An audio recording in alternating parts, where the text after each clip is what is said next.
I think it's 20 past 6, so we may slowly start.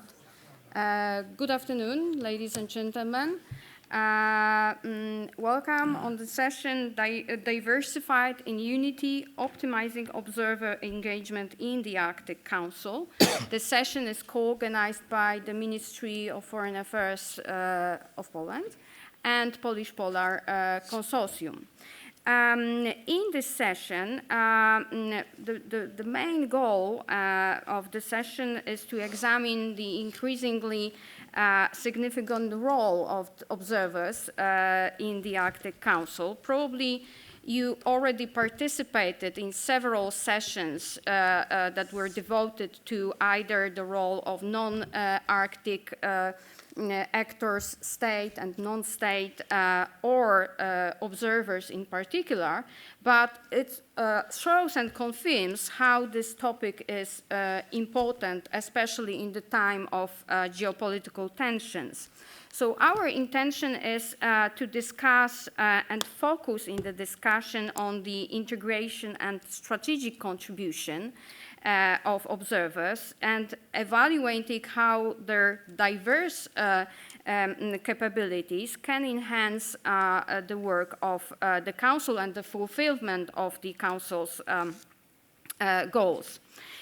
So first, let me introduce our distinguished panelists. The first on my right is Dr. Piotr Rychlik, Ambassador for Arctic and Antarctic Affairs, Ministry of Foreign Affairs of Poland, and also a researcher at Warmia and Mazury University. The second speaker is John Kojo, Chief Executive Director, Emerging Technology Security Institute in South Korea. The third speaker is Professor Rasmus Bertelsen, a professor of Northern Studies and Barents Chair in Politics, the Arctic University of Norway. Our fourth speaker, Mr. James Jensen, Senior Arctic Lead and Deputy Head of Polar Regions Department, Overseas Territories and Polar Directorate, Foreign Commonwealth and Development Office, United Kingdom. Then the next speaker is Serafima Andreeva, a researcher in Fridtjof Nansen Institute, Norway.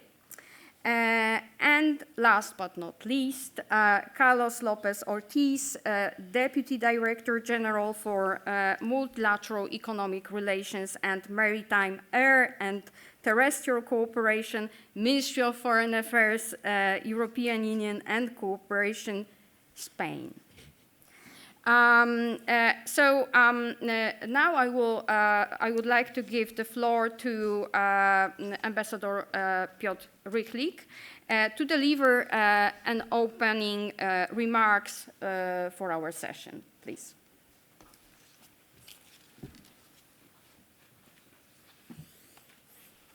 Thank you very much. This will be really short. Good evening, ladies and gentlemen. Thank you very much for your presence. We do appreciate that. It is my privilege to welcome you all at this session co-organized by the Polish MFA and Polish Polar Consortium. I am truly grateful to all our panelists, as well as my dear colleagues from Polish scientific institutions, for highlighting this very timely issue of the observers' activity in the Arctic Council.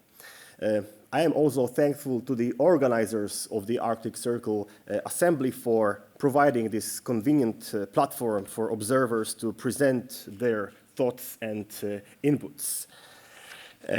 As we are discussing tonight the ways of optimizing observers' engagement in the Arctic Council, I was asking myself what it means to be the Arctic Council observer. And several answers come to my mind.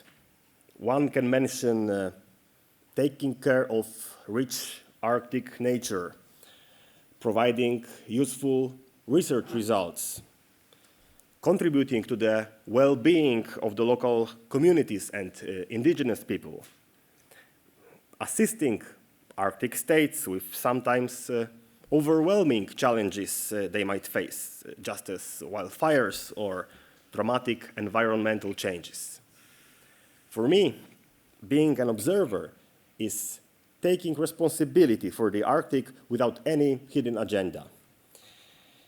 I believe there is a strong will among observers to work in this spirit, and I am convinced that this will further enhance their role within the Council. Let's then examine in more detailed manner the opportunities and challenges which are ahead of us. I look forward to our deliberations on this topic. Thank you very much. Over to you, Monika.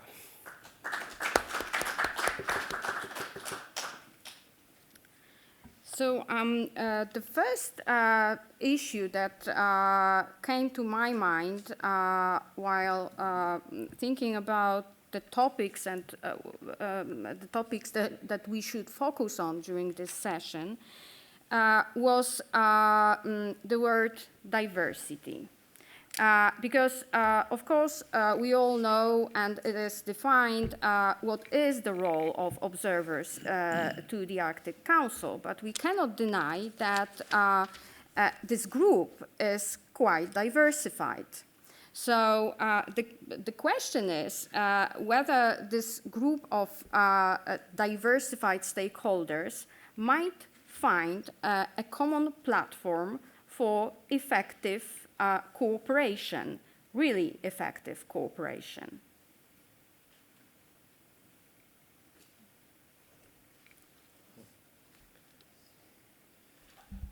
Okay, so I think let me briefly open the floor for this question and then thank Monika. I think it's the Arctic Council is very unique platform. Even some global issue is very convergent to emphasize on the multi-stakeholders cooperation, but it's not easy task. But the Arctic Council actually existing the platform for the multi-stakeholder some cooperation is model for the any other international organization.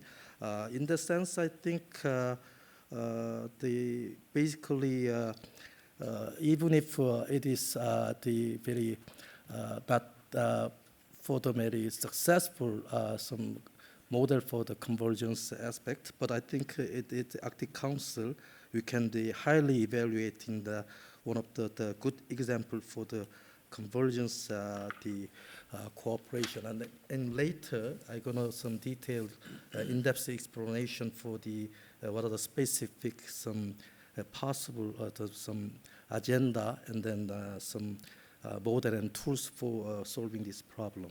Thank you. Yeah, the question for, especially for the diplomatic community, whether you find those platforms of communication between observers, how it works between you as diplomats. Carlos, yeah? And James? For me.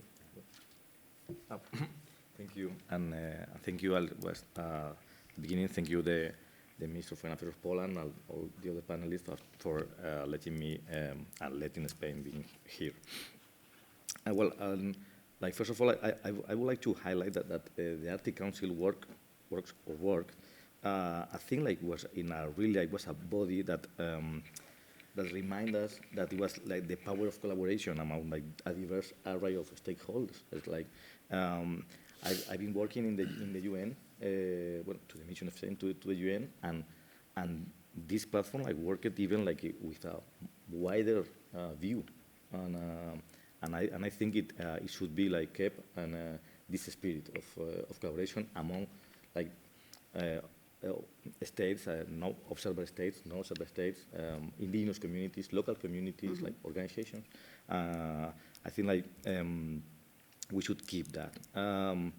Like maybe like we can create like points of convergence, like maybe in other formats. For example, the Warsaw format or any kind of other format. We could like instead or moreover.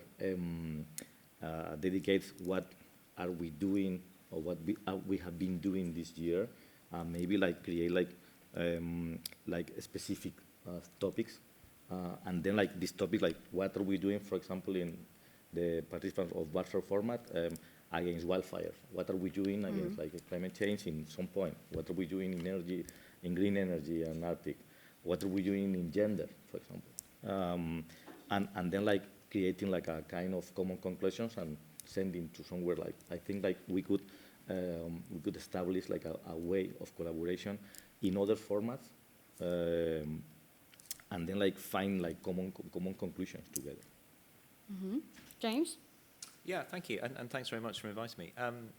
So, yes, you're right. Diversity was your starting point, and actually, if you look at the observer state community, if you look at the observer community broadly for the Arctic Council, it's a very diverse group.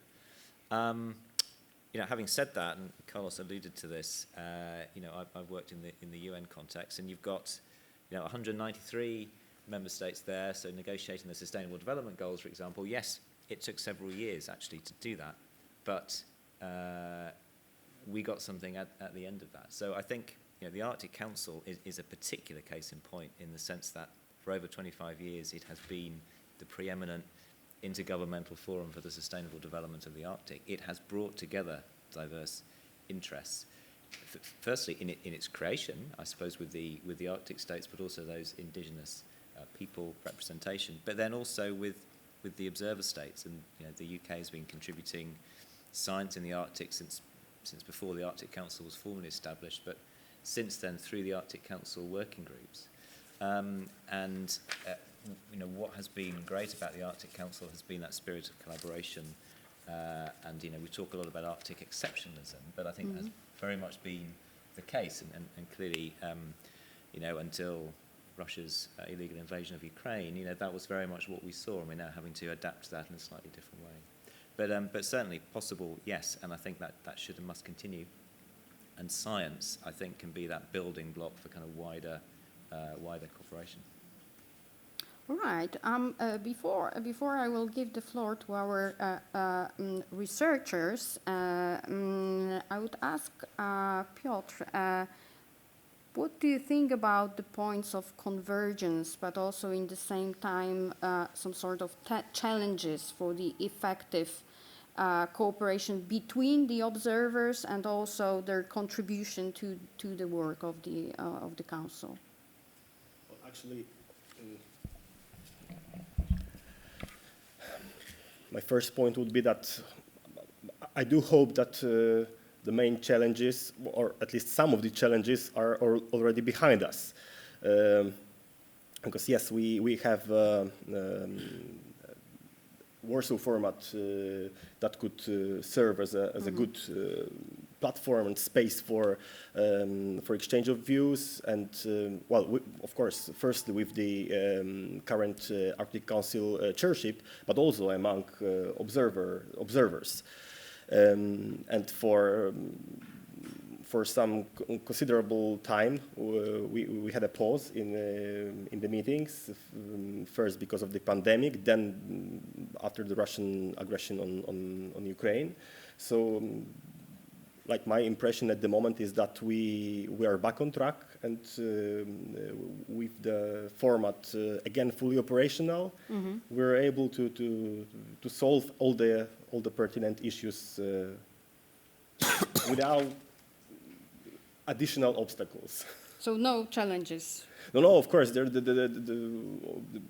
Well, as the title of our panel states, there is a diversity among us, but and we could list some challenges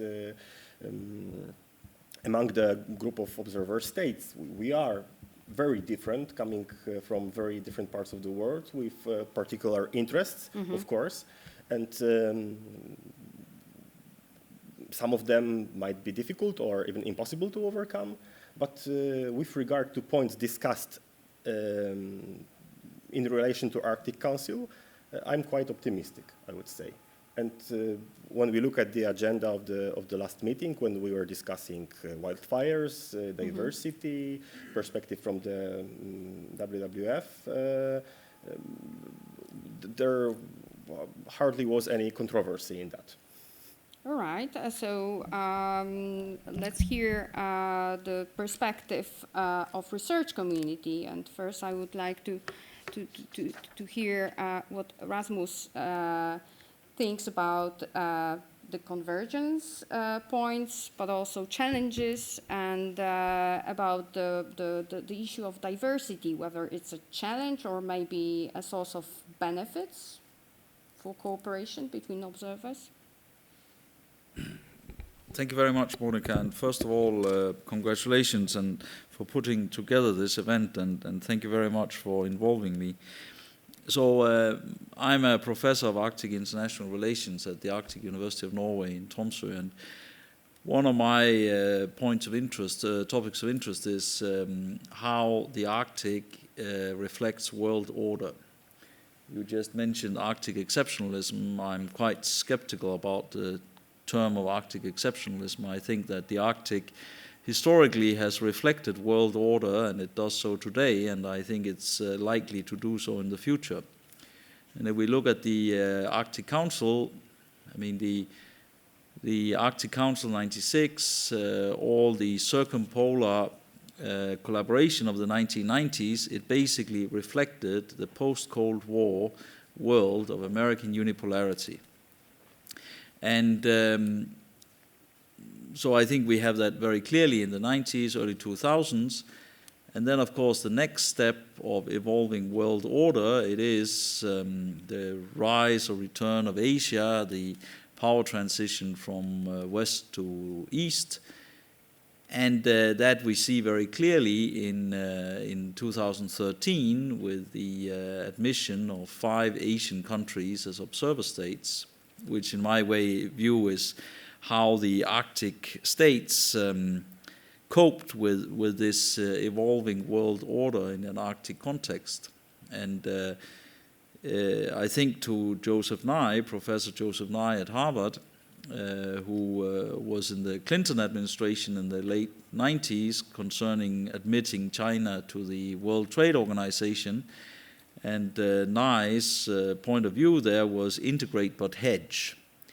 And I think, how to say, the 2013 expansion of observers, that was to integrate but hedge.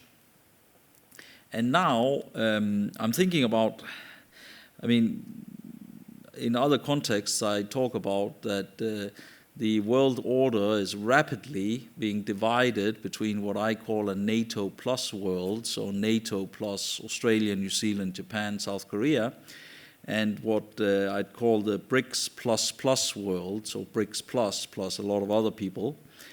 And that's very clearly reflected in the Arctic now as well.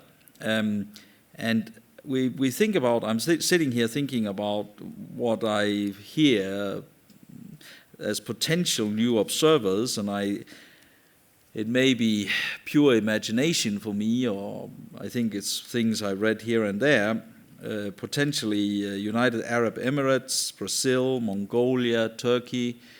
And of course that development, it basically just reflects evolving world order.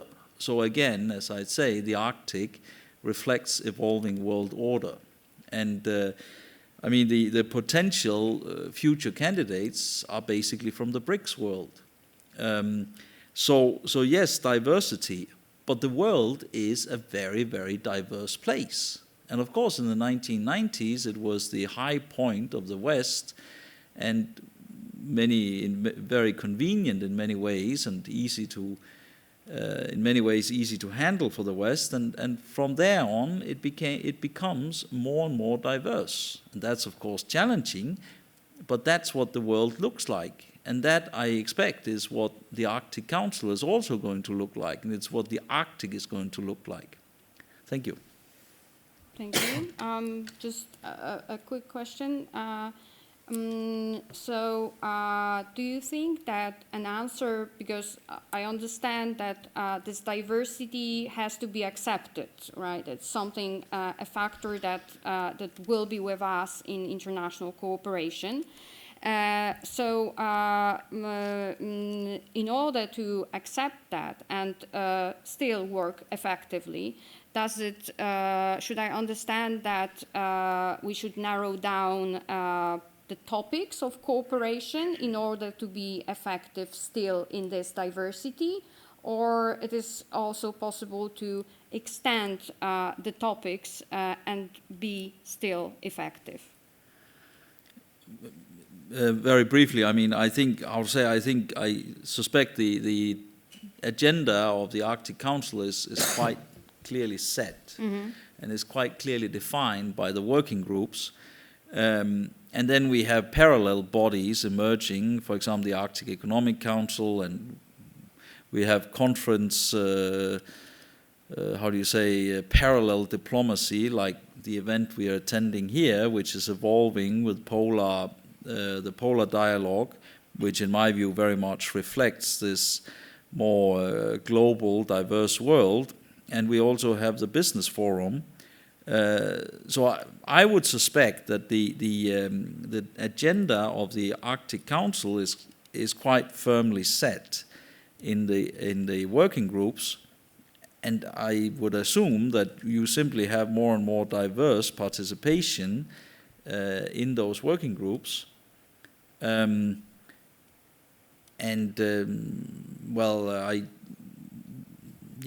guess that's the way it's going to be. And then for other, for example, business topics, well, that's going to be in other fora like Arctic Economic Council and Business Forum here, etc. Okay. Thank you. Thank you. Serafima? Thank you. Thank you for inviting me to this panel, firstly. So when it comes down to the question of observer involvement and synergies and how do we go forward, I think it's very important to keep in mind the premises that are there for the cooperation and for the observer involvement to begin with. A little bit to build upon what Rasmus mentioned as well, because despite the fact that it is, there are many wishes for both environmental protection and sustainable development, there is a certain element of geopolitics and very real geopolitics in it. So we have seen for the last years, or since the beginning of the Council, both observer states, but also with the organizations that are in the Arctic Council, it has almost tripled, I think. It's a rapid increase. And there is also a significant increase thematically for the Arctic. What is happening in the Arctic from outside of it? And I think for the observer states, of course, science has different roles. Firstly, it's important to engage in scientific work to demonstrate a form of presence in the Arctic region, because it carries out implications and premises on how to act. So we can see this, for example, in the Arctic Council, where the observers are also validating the power of the Arctic states as well. And firstly, we can see how this happens in the way that they have to adhere or acknowledge the power of the Arctic states in the law of the Sea Convention, in that sense. And the second thing is to become an observer to the Arctic Council. You have to have met certain criteria.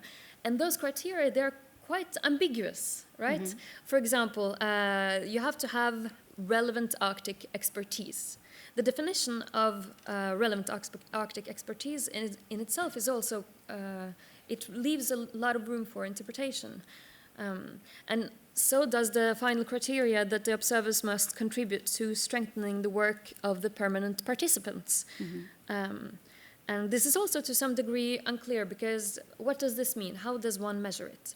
And my point here is not to ask questions and critically say that, okay, these are not good criteria in any way. But I think that when we look at the room for maneuver for observers in the Arctic Council, it's very important to keep in mind what are the premises. To begin with, and what I can see at least from my point of view, is that there are not only here, but also in general, certain ambiguities to the role of an observer state in the Arctic Council and from the core of its participation. And I think those elements, I think they should be explored further. And also, especially when we talk about challenges and opportunities and synergies and things like that. Mm-hmm. All right, thank you. You mentioned several times the role of knowledge, expertise, science. And I think you also referred to legitimization. What I understood is that observers, they legitimize their presence and role through science, through expertise, right? Through providing the expert knowledge to the Arctic Council. And of course, one platform are the working groups. As far as the working groups are concerned, my question is if you could identify maybe some sort of barriers which prevent observers from contributing effectively or more effectively at the level of the working groups. So what are those barriers? Whether these are barriers, at the level of the states which nominate the experts, or political, financial barriers. What's your perspective on that? And that's the question for all speakers. Should I begin? Of course. Yeah, please. Thank you.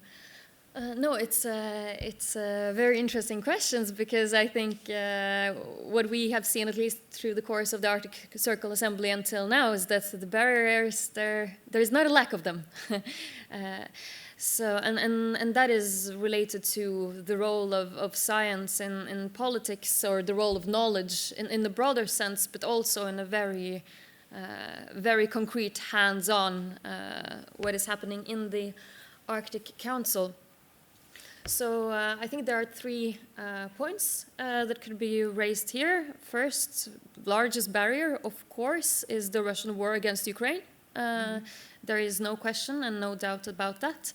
But not only because of the geopolitical discrepancies, because of course they are there, but an example is what we could see what happened in the Arctic Council after 2022, before Norway took over the chairship, is that to make sure that the Arctic Council would come back on track again, the main work and all of the main dialogue essentially happened on the higher political level, and on the higher diplomatical levels, and also more for the Arctic states than the observers.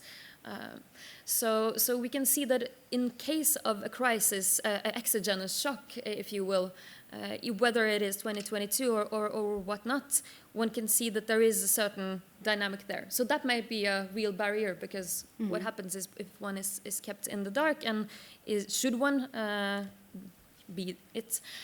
I think the second point related to the working groups,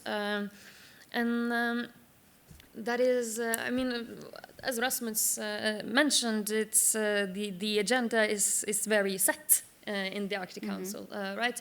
And the working groups, despite not being, despite, of course, it is as a political entity in itself, because it is a part of a political arena, as the Arctic Council is, they are maintaining their working group integrity, or scientific integrity, to some degree.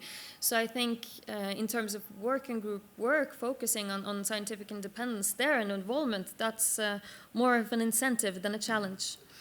But related to, you mentioned also financing, and that is one interesting thing, because to for observer states, they cannot pass or finance more than the Arctic states are financing projects, unless the senior Arctic officials are deciding otherwise, or there is some sort of exceptional agreement in that sense.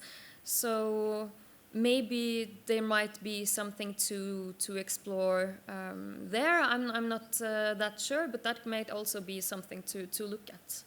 So those are the 3 dimensions I think maybe key. Carlos, yeah. Thank you. Well, I totally agree with my colleague, with Rafima. I think, like, besides Russia's war, I think, like, there are 2 obstacles. One of it, I think, is the lack of clarity regarding roles and expectations. What is supposed to have, to intervene, and then, like, after the working groups dynamics, what happens with this kind of with information? What is the comeback? What is the follow-up? I think it's like for us it's difficult to engage in these kind of processes without a follow-up. I think so then, besides the political thing, I think like the technical or and lack of clarity thing, I think is a really tough question. And the other barrier is the financial barrier. Sarima was saying. For us, for example, we were wondering in which way we could contribute.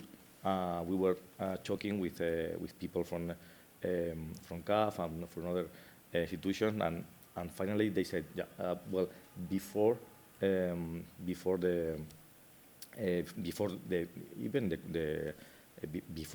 2021, before the COVID, I thought it supposed to have like a kind of mechanism to support PSI, for example, and now it doesn't happen anymore. So then, like, I think maybe like we could design maybe together, I don't know, like a clearing pool for what are the real needs of the organization of the Arctic, what are the topics, like I say, okay, these are the programs and these are the needs, annual, biannual, or whatever, but and then we could decide.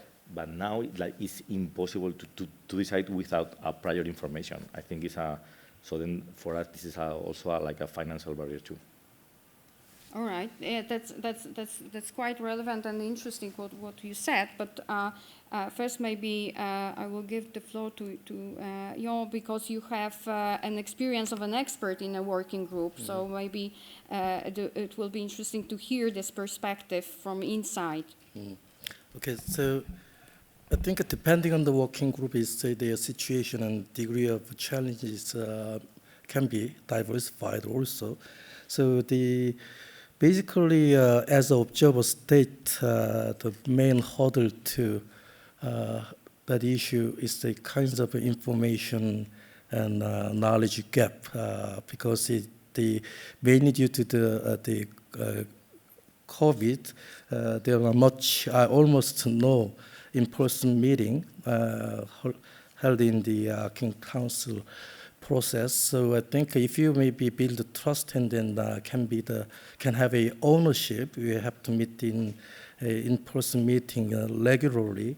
In that sense, we can have a knowledge. It's not just a take for all the rule, procedure, everything, and then to take part in the research project.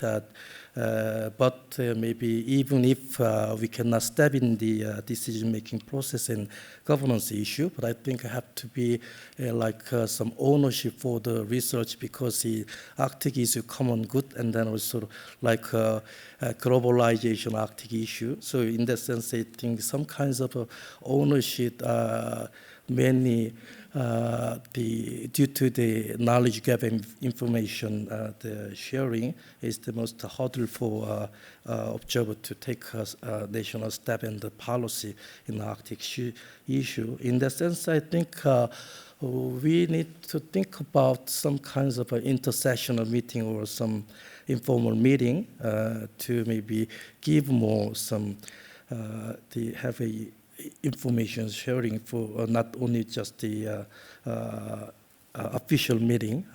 That's the one way possible to narrow the gap. And then in Arctic general, I think there is a cognition gap between the stakeholder.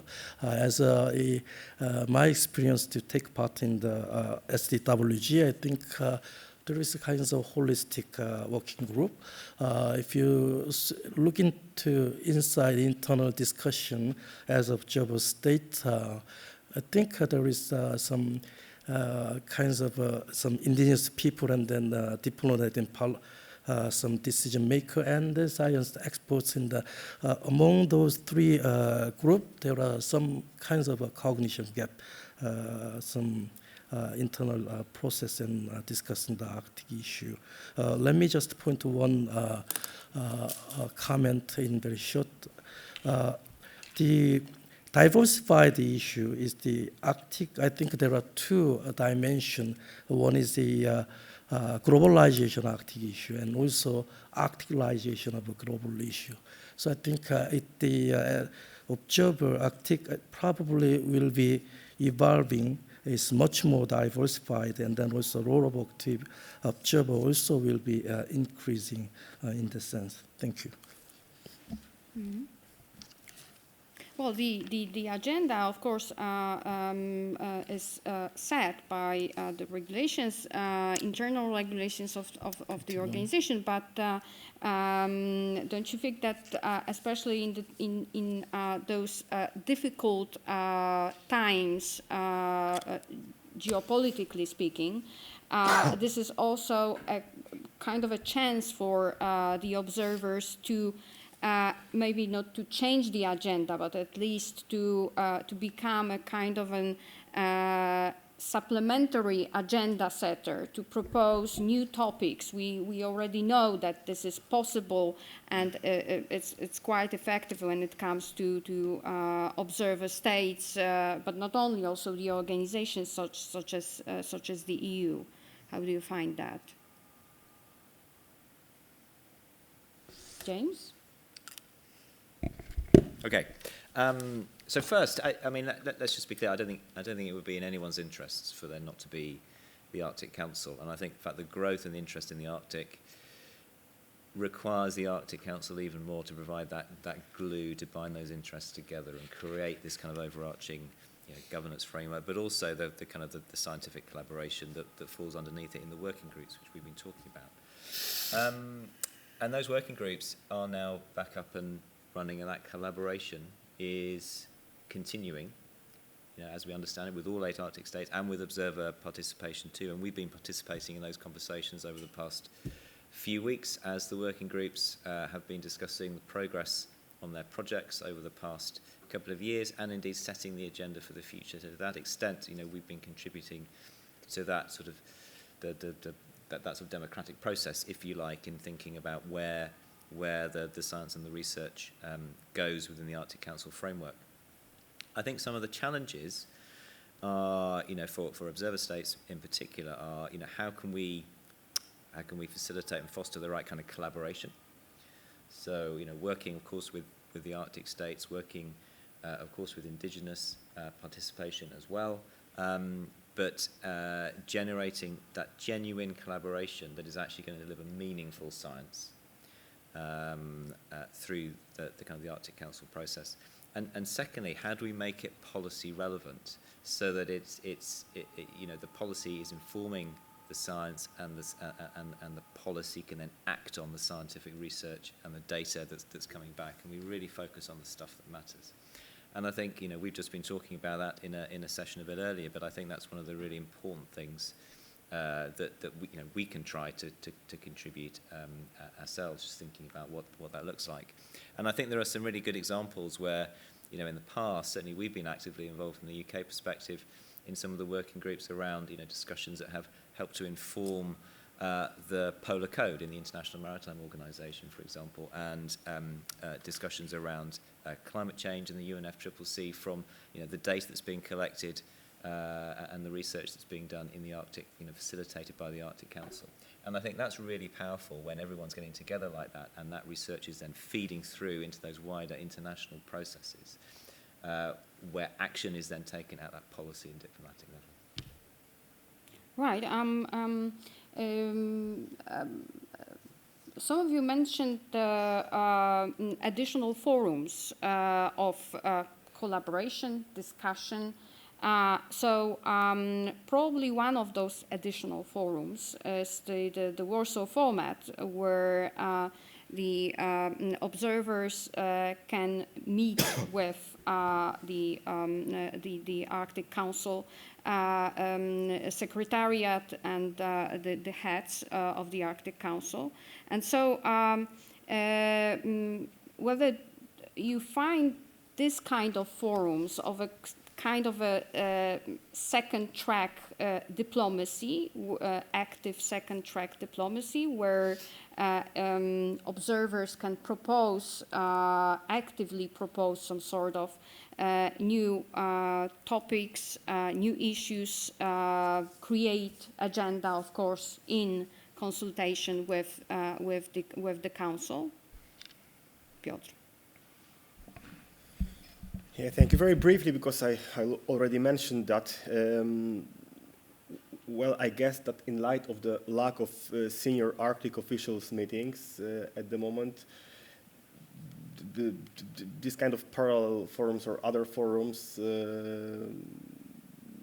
are inevitable and proved to be useful. So I have nothing more to add at the moment. Rasmus? Well, I was also wanted to pick up on another thing that, of course, we start very much talking about these things from the Russian full-scale invasion of Ukraine in 2022. But I'm usually the person that ruins the atmosphere, and I wonder why anybody invites me back. But I think there's another point a bit before that I think we should keep in mind. And it's the Pompeo speech in Rovaniemi in May 2019. And the war in Ukraine is a horrible tragedy. But the long-term trend in international affairs is the Sino-American competition, where the United States wants to maintain dominance. And of course, China has a 3 times bigger population, so China could be expected to grow to a significantly larger economy than the United States. And that competition is going to permeate everything in the world, including the Arctic. So talking about barriers to cooperation, I am very concerned about how that will act out in the longer term. And Monica, the question about So the immediate question here, excuse me for taking us off track, the immediate question here was the question about different fora. And there, well, again, I cannot help thinking about when I have various academic collaboration with colleagues from various BRICS countries, and they meet back and forth, crisscrossing.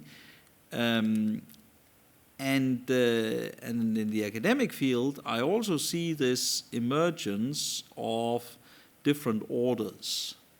And I hear from Indian colleagues that they attend Russian meetings in Vladivostok, etc., etc. So I suspect that there is, to some extent, emerging parallel fora. And there I am very curious about a country, and be very curious about the impressions of practitioners. I am very curious about the role of a country like India, which is the common sum, in some ways, is the common sum between those different, that NATO world and that BRICS world. And of course, South Korea has, on a number of occasions, hosted the conference of parties of the Central Arctic Ocean Fisheries Agreement. So I guess there are emerging different meeting places, and I could imagine that those who have access to as many of those meeting places as possible, they are in a privileged position. Thank you. Thank you. This is also your field of expertise, science diplomacy. Maybe we could end up with this topic, because it's recently in recent years it became a kind of a buzzword even. Unfortunately. And so currently probably nobody knows what science diplomacy really is, because we have multiple definitions, and at least states and non-state actors are involved, and probably most of us feel from time to time to be science diplomats. But also science diplomacy is a practice that is repeated frequently as some sort of, maybe not salvation, but at least a kind of an escape solution for maybe those conflicting platforms or forums, as you said, Rasmus. So do you find a solution in practicing science diplomacy by observers, and maybe this is a kind of a platform of convergence for observers, even in their diversity of interests? Yes, please. Thank you very much, Monica. And of course, science diplomacy is our common research interest, and it is a very interesting concept also in this context here, because you started out bringing up the topic of diversity, but there an idea about science, scientific culture, etc., is that is a common way of thinking, a common culture, and that people from vastly diverging political, cultural traditions, etc., that they can find communality in science. I mean, for what we're talking about here and the various disruptions to the work of the Arctic Council, and that makes me think about the term of science for diplomacy. And it's basically that scientific networks, scientific acquaintanceships, well, they can serve as some kind of track 2, track whatever, diplomacy when states choose not to talk to each other for whatever reasons. But there I think it's important to keep in mind that in order to be able to do this science for diplomacy, you need deep relationships. You need deep acquaintanceships. You need to have studied, worked together for a very long time. And that also requires, it requires maintaining these educational, scientific relations over a long time. I mean, when academics can do effective track 2, it's not something you do overnight. I mean, I have for 10 years been involved in different track 2 processes about Arctic security. And the kinds of, I mean, the interesting conversations you can have in a private space are with people you've known for 10 years. It's not with somebody you got introduced to by Zoom last week. Thank you.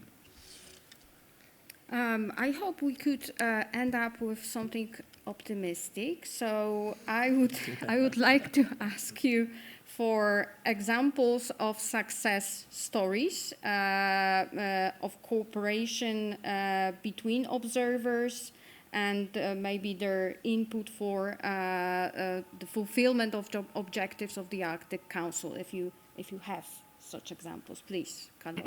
Thank you.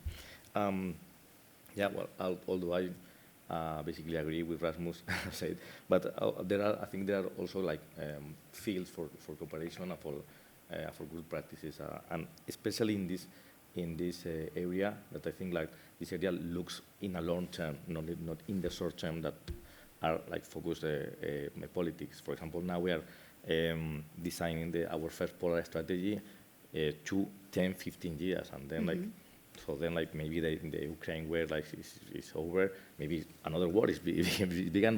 But the scientific approach looks for beyond. For example, for us, I think like scientific cooperation, including collaborative research projects that engage Arctic and non-Arctic observers, like are really successful. Although Arctic and Arctic permanent members, and for example, we are now negotiating a memorandum of understanding with Canada, and this, I think, like this kind of modes that with like the one we have with Korea or with Japan, I think like they are like really successful stories of success, and I think this is the way of improving and imposing like good practices in the scientific diplomacy. James? Yeah, I mean, we've been really fortunate the last couple of years actually to unlock some funding to support UK scientific engagement in the Arctic, and most recently actually with the Arctic Council working groups to help facilitate the generation of new projects as they're getting back up and running now following that pause over the past couple of years. So that has been really successful. We had a huge amount of interest from the research community in those. They are collaborative projects with the Arctic Council working groups and with Arctic state partners. And they've been really successful in fostering new collaborations and building on existing ones. And you know, we have developed a number of direct partnerships as well with the Arctic states, built around respective research interests and respective expertise as well, so they're complementing each other. You know, one of those being the Canada Inuit Nunangat UK agreement, which is actually coming to an end next year, which has been a really successful partnership, delivering a number of projects in a whole range of different areas, but involving Indigenous participation as well. So hopefully a model on which we can build for further partnerships in the future. All right, and maybe also some examples from South Korea and Poland?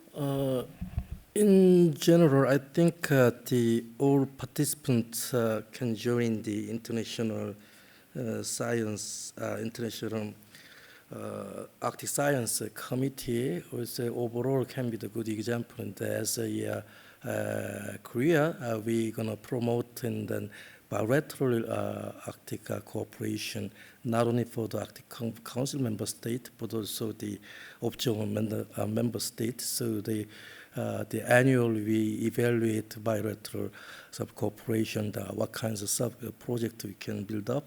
So I think in the Japan, the close relationship for the maybe research and then information sharing. And then there used to be also some MPAC, that means the Eastern Asian, the states have a kinds of a networking building for Arctic issue. Good. Yes, so I would name like 3 achievements. First, Warsaw format meeting as a well-established format. Secondly, common scientific projects we have. And thirdly, I would say elevating Arctic issues to a higher level in each and every observer state. And these are maybe separate achievements in each of the states, but the roots of those achievements are in our collaboration. All right, thank you very much. Because we are probably almost out of time, but still we have, let's say, 3 to 5 minutes. If there are any questions or comments from the audience, please, the floor is yours.